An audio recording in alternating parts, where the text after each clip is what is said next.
regresando con el tema, entonces, bueno, ciertamente todo debe guardar o contener un cierto orden en la forma en que se va estableciendo como institución entre los seres humanos, pero las ideas de libertad, de pobreza, de bondad y de acercamiento real a los seres humanos, ¿cómo es que los va compaginando Francisco con su realidad?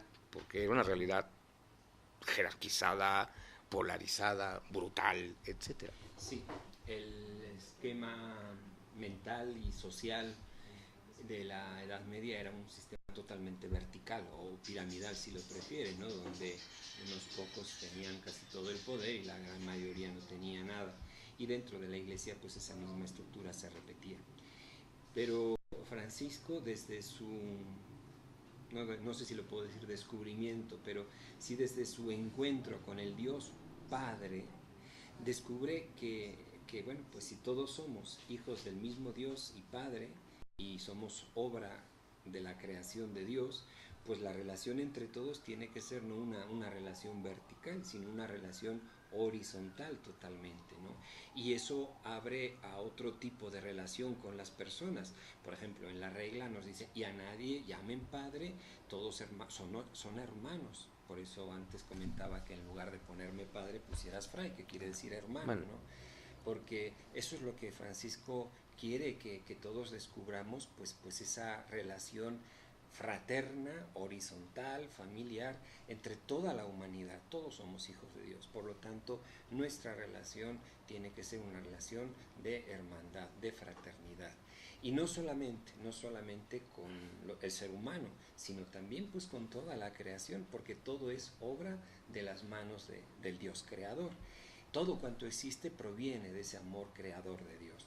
Y por eso llama al sol, le llama hermano, y a la luna le llama hermana, y al hermano fuego, y a la hermana agua, y a todo para Francisco le remite al creador, y por lo tanto una relación de fraternidad, de respeto, de cuidado y de atención.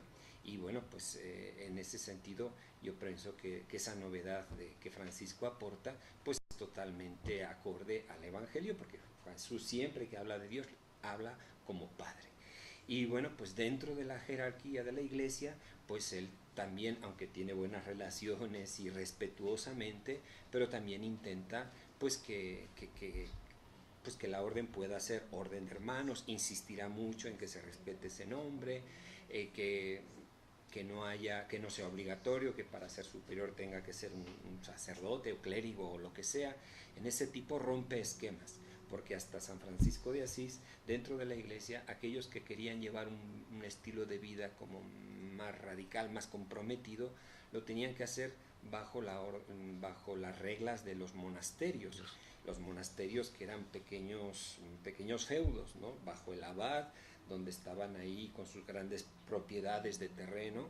Francisco ni terrenos, ni siquiera casas quería, sino que los hermanos anduvieran pues por el mundo, como toda la gente de aquel tiempo, que había mucha movilidad, acudían a un lugar donde había feria y luego acudían a otro, donde se reunía la gente, donde estaba la gente, ahí estaba Francisco y los hermanos, porque no es que como era el esquema feudal de los monasterios, que la gente que quería encontrarse con el Señor, con el Evangelio, con la instrucción, tenía que acudir a los monasterios. Francisco dice, no, somos nosotros los que tenemos que ir al encuentro de la gente. Y eso es lo que hace, ¿no? Y lo hace con un espíritu tremendamente libre. O sea, ya digo, él sí que crea una orden con la aprobación del Papa, porque le preocupa mucho tener la certeza de que eso es lo que Dios le está pidiendo. Y para él la manera de encontrar esa certeza es pues a través de la máxima autoridad dentro de la iglesia, que es el Papa.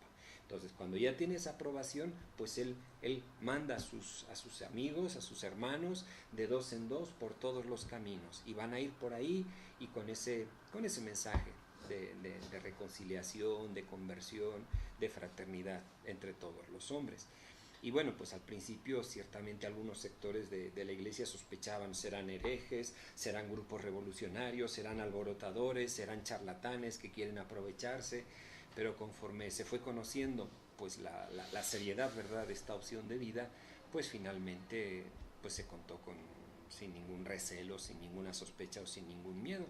Y bueno, pues respetando esa novedad que supuso Francisco de Asís y que luego siguieron otros, como por ejemplo Santo Domingo, el fundador de los dominicos y otras congregaciones.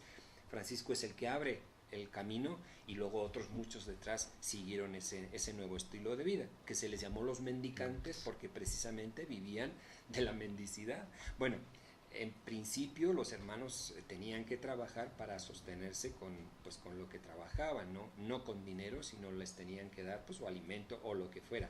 Y si no alcanzaba, después del trabajo no alcanzaba suficiente, pues dice Francisco de Asís, recurran a la mesa del Señor, que es la limosna, la mendicidad. Por eso a nuestro estilo de vida se le llamó los mendicantes, ¿no? Y bueno, pues así comenzó la cosa y gracias a Dios pues así ha seguido, más o menos con mayor fidelidad, quizá con no tanta en algunos momentos, pero ahí le hacemos la lucha. Padre, hace unos minutos nos mencionabas el encuentro entre Francisco y el Islam. Sí, acudió a Egipto. Lo cual también es un aspecto muy revolucionario en su momento, en su época, y no es una casualidad que los concilios ecuménicos de Benedicto XVI fueran en Asís. Bueno, porque la tolerancia y la fraternidad de Francisco rebasa incluso cualquier forma de esquema religioso. Sí.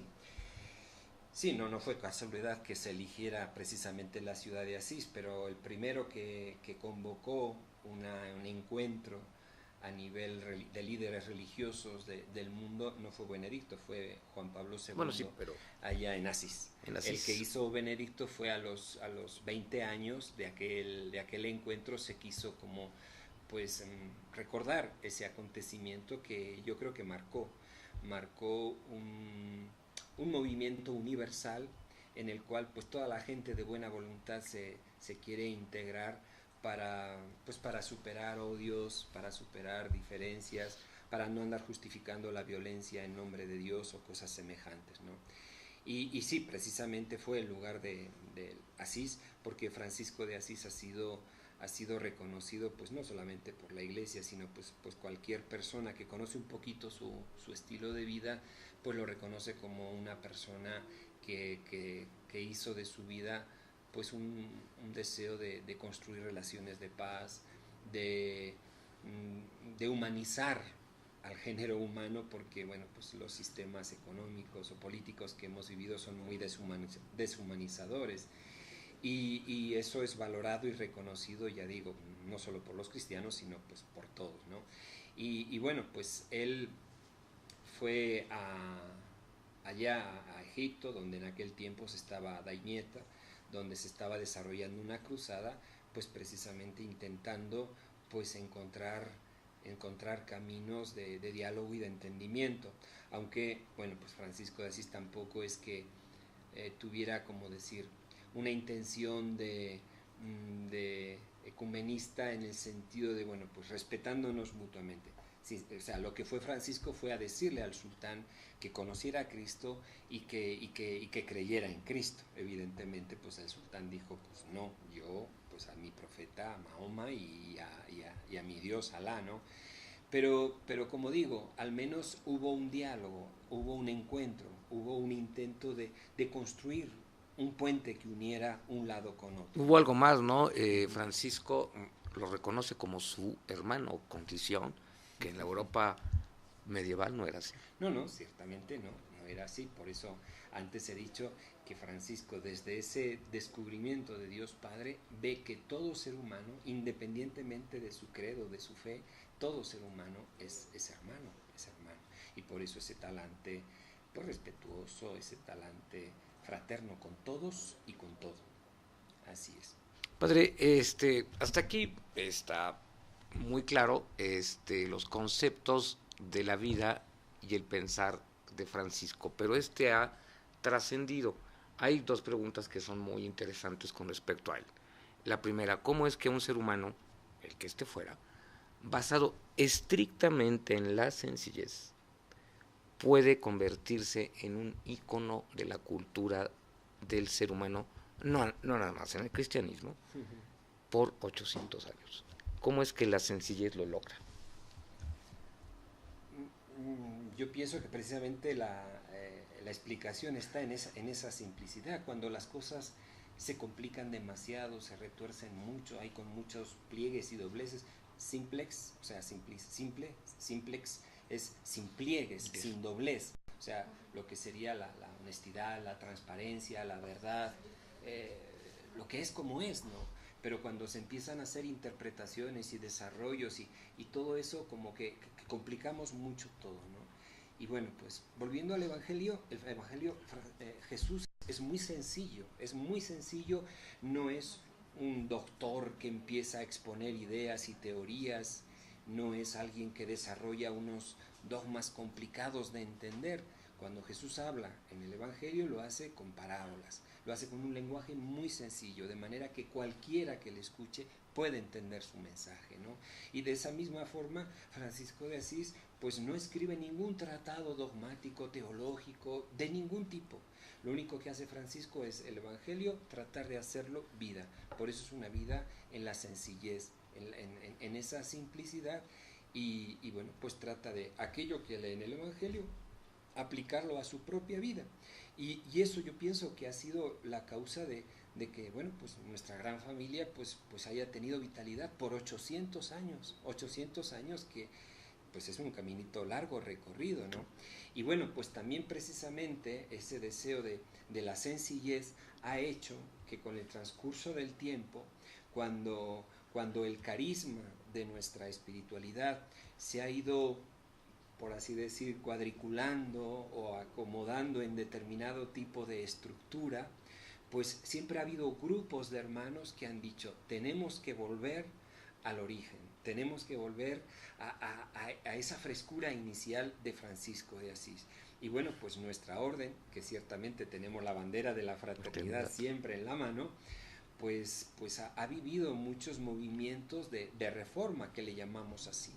¿Por qué? Pues porque como es un carisma tan vivo y tan dinámico, cuando algo se ha estancado, cuando algo se ha ido, ¿verdad?, de alguna forma cerrando, pues siempre ha habido un brote nuevo que ha dicho, no puede ser así, tenemos que volver a los orígenes.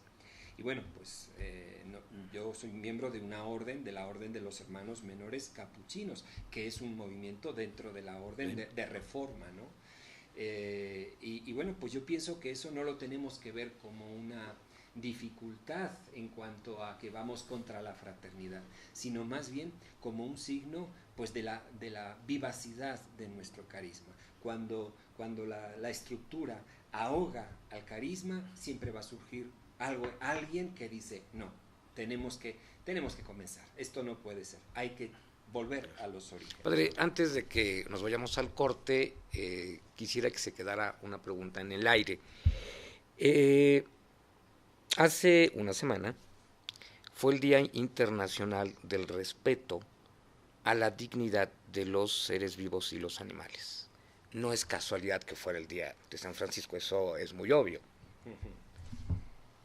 El hombre del siglo XXI, bueno, muchos de los seres humanos que estamos o somos el siglo XXI, reconocemos a Francisco como un hermano, porque también es símbolo vivo de lo que significa el amor a la vida. ¿Cómo es que Francisco se convierte en todo esto y nos transforma 800 años después a personas comunes y corrientes como yo, ¿verdad? Ahorita que regresemos después del corte, lo platicamos.